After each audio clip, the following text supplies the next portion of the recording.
Bonjour les enfants, aujourd'hui nous allons travailler sur quelle liberté soit obtenue avec la Troisième République. Je vous rappelle que la séance précédente, nous avons appris que l'école de la République devient gratuite, obligatoire et laïque et permet ainsi à tous les enfants d'accéder au savoir. Donc dans un premier temps, aujourd'hui, je vais vous laisser observer ce document.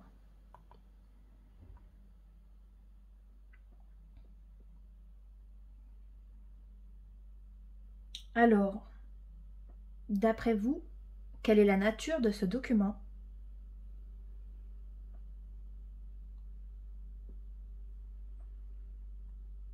Alors, il s'agit, attention, d'une affiche. On pourrait croire que c'est la une d'un journal. Non, non. C'est une affiche publicitaire. C'est les débuts de la publicité qui vante ce journal. Alors, qu'est-ce que nous observons?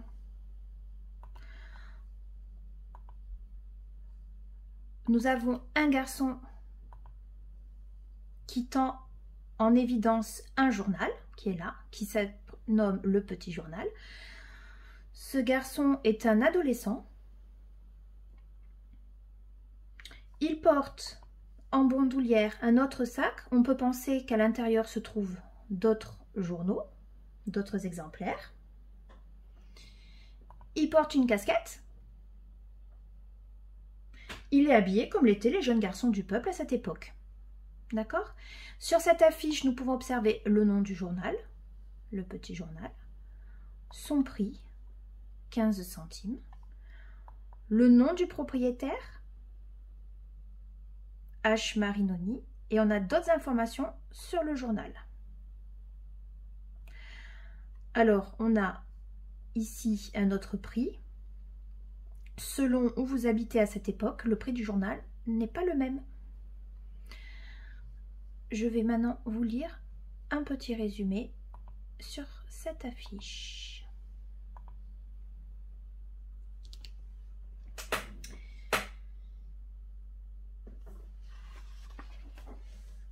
Le document que nous avons commencé à observer est une affiche de publicité, telle qu'on les faisait à la fin du 19e siècle. Vous voyez que les choses ont bien changé depuis ce temps. Cette affiche veut inciter les gens à acheter Le Petit Journal, un journal français très populaire à l'époque. Il paraît tous les jours, c'est ce que l'on appelle un quotidien. Or, depuis qu'un nouveau directeur a été nommé en 1882, M. Marinoni, Le Petit Journal voit ses ventes se multiplier. Au début, il est imprimé à 500 000 exemplaires, mais les ventes progressent, alors on en imprime de plus en plus, presque 2 millions par jour autour de 1900. C'est un des plus grands succès de la presse française. D'ailleurs, regardez bien, on voit que pour impressionner le public, l'affiche indique 5 millions de lecteurs. Ce qui n'est peut-être pas exagéré, car les 2 millions d'acheteurs peuvent le prêter et le faire lire en famille ou dans les cafés. Sur l'affiche, on remarque que si on achète le journal en province loin de Paris, on l'achète plus cher. Cela s'explique par le coût du transport. À cette époque, la grande majorité du Petit Journal est vendu en province. Le Petit Journal donne des informations sur tous les sujets, politique, économie, faits divers, mais aussi la mode. À cette époque, le nombre de journaux explose. Il y en a pour toutes les opinions politiques, pour les femmes, pour les hommes. Le premier journal consacré au sport est créé en 1892, le vélo. Il accompagne les premiers Tours de France. Ce journal deviendra l'Équipe, qui existe encore aujourd'hui.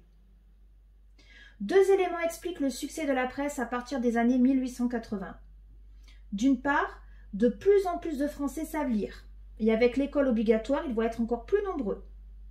D'autre part, en 1881, une loi est votée qui donne la liberté de créer un journal et d'y exprimer librement ses idées, y compris contre le gouvernement. C'est ce qu'on appelle la liberté de la presse. Cela suscite chez les Français un véritable appétit de connaissance et le goût pour la lecture de l'actualité. Les républicains voulaient déjà instaurer cette liberté à l'époque du roi Louis-Philippe, puis pendant la Révolution de 1848. Là, une fois au pouvoir, ils décident par une loi que désormais tout le monde peut lire le journal de son choix, penser librement et s'exprimer en toute liberté. C'est un vrai changement et ce n'est pas le seul, comme nous allons le voir à présent. Donc maintenant, nous allons observer les documents que je vous ai distribués, les lire. Premier document.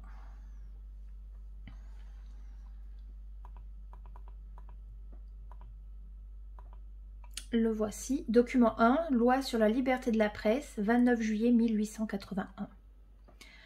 Article 1er. L'imprimerie et la librairie sont libres. Article 5. Tout journal ou écrit périodique peut être publié sans autorisation préalable. Donc ici, on voit bien liberté de la presse qui revient. La liberté de la presse est un acquis et une conséquence des droits de l'homme de 1789 après la Révolution française. Vu cette liberté accordée, de plus en plus d'entreprises de presse vont voir le jour. C'est une grande liberté qui est appliquée donc à ce moment-là. La liberté de la presse, pouvoir écrire et parler, même sur le gouvernement en place, est un grand pas en avant sur les libertés obtenues avec la Troisième République. Donc cette loi est une des grandes promesses des droits de l'homme, liberté des idées, liberté de diffusion de toutes les pensées et de toutes les opinions. Ensuite, vous avez le document 2, loi sur la liberté de réunion. Loi du 30 juin 1881. Article 1er. Les réunions publiques sont libres. Elles peuvent avoir lieu sans autorisation préalable, sous les conditions prescrites par les articles suivants. Et là, vous reconnaissez les crochets avec les points de suspension à l'intérieur, c'est-à-dire qu'on a coupé, mais qu'il y avait une suite. Loi du 28 mars 1907, article unique. Les réunions publiques, quel qu'en soit l'objet, pourront être tenues sans déclaration préalable. Donc, cette loi va s'installer en deux temps. D'abord, en 1881, on peut se réunir, mais il faut des précautions d'ordre public, c'est-à-dire, il faut indiquer le lieu, le jour et l'heure de la réunion. 2 personnes doivent au moins signer pour cette déclaration préalable, dont l'une qui est domiciliée à l'endroit où la réunion doit avoir lieu. Et en 1907, cette loi supprime la nécessité d'autorisation préalable. Cette loi, en 1907, accepte de voir des gens se réunir librement, sans contrôler ce qu'ils peuvent dire, y compris s'ils disent du mal du pouvoir en place. Donc, grande loi aussi votée à cette époque. Document 3, loi sur la liberté syndicale, 21 mars 1884. Article 2. Les syndicats ou associations professionnelles, même de plus de 20 personnes, exerçant la même profession, des métiers similaires ou des professions connexes concourant à l'établissement de produits déterminés, pourront se constituer librement sans l'autorisation du gouvernement. Connexes, c'est-à-dire qui se ressemblent et qui vont former des produits concourant à l'établissement de produits déterminés qui en fait se rejoignent pour la fabrication de produits. Des professions qui travaillent ensemble pour certains produits. Alors, cette loi, elle a été préparée par Pierre Waldeck-Rousseau, qui est un ministre de l'Intérieur, qui crée donc légalement les syndicats. On avait déjà parlé des syndicats lors d'une leçon précédente, où on parlait que c'était une réunion, c'était se mettre ensemble pour revendiquer une idée. Donc, cette loi a 2 intérêts. Faire adhérer les ouvriers à la République, mais aussi mieux encadrer les protestations sociales. Il vaut mieux une manifestation librement organisée par des syndicats plutôt que des actions de personnes libres qui font un peu n'importe quoi. Donc cette loi fait partie aussi de notre quotidien aujourd'hui, donc très très importante. Et ensuite vous avez le document 4. Discours de Jules Ferry à propos de la liberté syndicale. À la Chambre des députés, lors des débats sur la loi pour la liberté des syndicats le 31 janvier 1884. La première dette de l'État vis-à-vis de cette classe laborieuse, c'est la liberté. Non seulement la liberté du travail, mais toutes les libertés accessoires de la liberté du travail. C'est la liberté de discuter le salaire. C'est la liberté de s'associer pour discuter de ce salaire. C'est la liberté de s'unir et de se syndiquer sous toutes les formes. Vous remarquerez qu'entre parenthèses ici et en italique, vous avez des mots, très bien, et nouvelle approbation, très bien, à l'extrême gauche. C'est comme ce texte est un discours, ce sont les remarques des gens qui écoutent ce discours. D'accord? Des députés qui écoutent ce discours. Ce sont leurs réactions.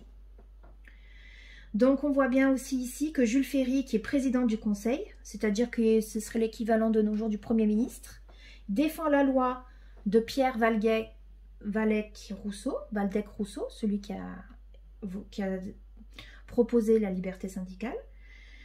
En votant cette loi, il montre que la République est sociale et qu'elle doit être proche des intérêts du peuple. Et vous remarquez que donc le mot liberté est répété plusieurs fois. Voilà ce qu'il en est des documents pour aujourd'hui. S'il y a d'autres mots importants que vous n'avez, enfin d'autres mots que vous n'avez pas compris, si je ne les ai pas expliqués, c'est que ça veut dire qu'on pouvait comprendre le sens général sans ces mots-là. Donc à partir de là, je vous propose la leçon à copier, qui est toute simple. Je vais aller la chercher. Qui est toute simple. Donc thème 2, le temps de la République toujours. Leçon 10, les libertés obtenues sous la Troisième République. La Troisième République, en plus de l'école gratuite, fait voter des lois pour la liberté des Français. La presse, les réunions, les syndicats sont libres. Tout le monde peut exprimer ses idées politiques. De nombreux journaux sont créés. C'est le développement de la démocratie. Bon, j'espère que j'étais assez claire. C'est pas évident de faire court toute seule comme ça. Mais bon, j'espère que ça vous a plu. Merci. Au revoir les enfants.